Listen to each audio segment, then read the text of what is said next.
नमस्कार दोस्तों, मेरा नाम है अमित। स्वागत है आप सबका डिफेंस डिकोड पे। और इस वीडियो में बात करने वाले हैं एक की टॉपिक के बारे में जिस पे कहीं ना कहीं भारत को काम करने की आवश्यकता है। और ये की एरिया है इंडियन नेवी के लिए, जो सबमरीन्स है उनके फ्लीट को लेके। यहाँ पे बात करने वाले हैं कि जो भारत का प्रोजेक्ट P-75I है, जिसकी जो लागत है वो कहीं ना कहीं $8 to 8.5 बिलियन के अराउंड पड़ने वाली है। और इस प्रोजेक्ट P-75 के अंतर्गत तकरीबन जो 6 सबमरीन्स हैं वो बनाए जाने हैं। और ये डील भी कहीं ना कहीं डिले होते हुए दिख रही है, जबकि दूसरी तरफ नेवी थर्ड एयरक्राफ्ट कैरियर को लेके अभी भी सीरियस है। तो कहीं ना कहीं आपको यहाँ पे दिखेगा कि एक तरह का जो बैलेंस है वो क्रिएट करना पड़ेगा इन दोनों के बीच में, क्योंकि दूसरी तरफ आपके पास जो सबमरीन का फ्लीट है जो कि अभी करंट में ऑपरेशनल है वो लगभग 15 के नंबर में ही रह गया है। वो बात अलग है कि कलवरी क्लास के 2 सबमरीन्स ऑलरेडी समुद्र में ट्रायल्स पे हैं, जबकि जो आपका सेकंड अरिहंत क्लास सबमरीन है यानी कि INS अरिहंत वो भी ऑलरेडी ट्रायल में है। अभी ऑफिशियली उसको कमीशन नहीं किया गया है। तो ये तीनों के तीनों सबमरीन 2021 के अंत तक आपके पास होंगे, जो कि ऑफिशियली कमीशन कर लिए जाएंगे। और तब आपका जो नंबर है वो 18 सबमरीन पहुंच चुका होगा। सो यहाँ पे इन सभी सबमरीन फ्लीट के साथ साथ जो P-75I की पॉसिबिलिटी है, जिस प्रकार का बजट है उसको देखते हुए कहीं बनती नहीं है। क्योंकि यहाँ पे भारतीय नौसेना की जो प्रायोरिटी है वो ये होनी चाहिए कि जो नंबर्स हैं वो कैसे अचीव करने हैं, क्योंकि आपको सबमरीन के जो नंबर है वो बढ़ाने हैं। यहाँ पे अगर आप देख लोगे तो जो कलवरी क्लास सबमरीन है इसके 2 बोट ऑलरेडी ऑपरेशनल हैं, यानी कि INS कलवरी और INS खांडेरी।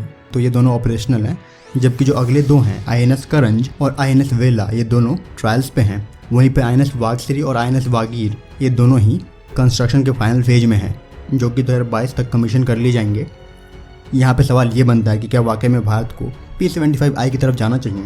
तो इसको लेके आज से तकरीबन 1 साल पहले हम ऑलरेडी बात कर चुके हैं। P-75I में जो इस प्रकार का इन्वेस्टमेंट है वो करना बनता नहीं है, क्योंकि आप दोबारा से जो टेंडरिंग प्रोसेस है वो शुरू करोगे और उन सब के कंप्लीट होने में आपको कहीं ना कहीं जो टाइम लग जाएगा वो 6 से 7 साल लग जाएंगे। और इस तरह से अगर आप P-75I की तरफ जाते हो तो आपको जो पहला सबमरीन है वो आज से तकरीबन 10 साल बाद ही मिलने वाला है।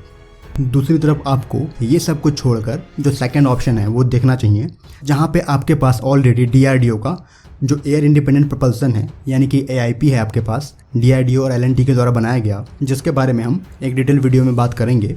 तो यहाँ पे आपके पास ऑलरेडी जो AIP सिस्टम है वो उपलब्ध है। तो आपको एक ऐसा ऑप्शन देखना चाहिए जहाँ पे जो आपका AIP है वो उपयोग में आ सके।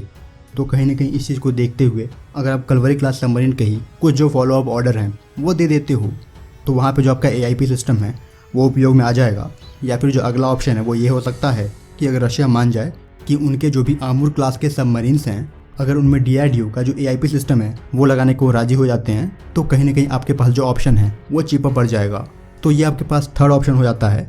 एक और अगले ऑप्शन की बात करोगे जहाँ पे आप ये कर सकते हो कि अगर आप चाह रहे हो कि आप एक SSK बनाओ यानी कि डीजल इलेक्ट्रिक सबमरीन बनाओ, तो आज से तकरीबन कुछ साल पहले LNT ने भी एक इंडिपेंडेंट जो कोस्टल सबमरीन है उसका प्रपोजल रखा था आपके सामने।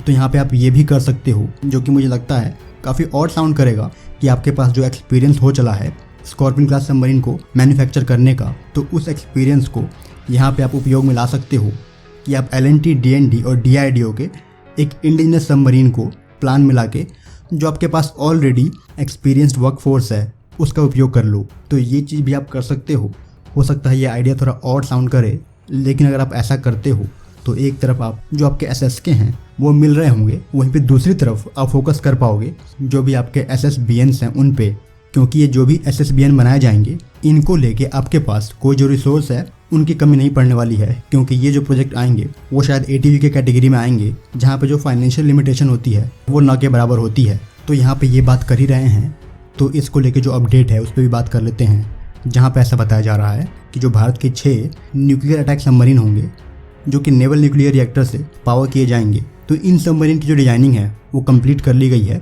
यानी कि जो इनिशियल डिजाइनिंग है वो कंप्लीट कर ली गई थी दिसंबर में, और उसके कुछ दिनों बाद ही DND ने इसके जो कॉम्प्लेक्स डिजाइन फेज है उस पर काम करना शुरू कर दिया था। और अनुमान ऐसे हैं कि 3rd क्वार्टर में ही इन न्यूक्लियर अटैक सबमरीन पे जो काम है डिजाइन को लेके वो ख़त्म कर लिया जाएगा।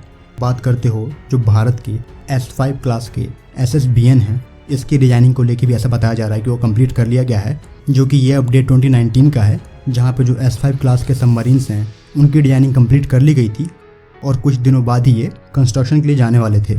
सो उस तरीके से अगर आप अनुमान लगाते हो तो कहीं ना कहीं जो कंस्ट्रक्शन है वो चल रहा होगा अभी। तो इस पे भी जो काम है वो काफ़ी आगे जा चुका है। और यहाँ पे ये जो आपके S5 क्लास के सबमरीन्स हैं ये तकरीबन 14,000 टन तक डिस्प्लेस करने में सक्षम होंगे, और जो आपके K6 SLBM है ये उनको भी कैरी करेंगे। तो बहरहाल यहाँ पे इसको कंक्लूड करते हैं, जहाँ पे कहीं ना कहीं मेरे ओपिनियन में जो आपके P75I प्रोजेक्ट हैं उनको स्क्रैप करके जो 3 ऑप्शन हमने देखे हैं वहाँ पे एक्सप्लोर करने की आवश्यकता है आपको। तो इस बारे में आप लोगों के क्या थॉट्स हैं कमेंट्स में ज़रूर लिखना। फिलहाल इस वीडियो में इतना ही। जय हिंद।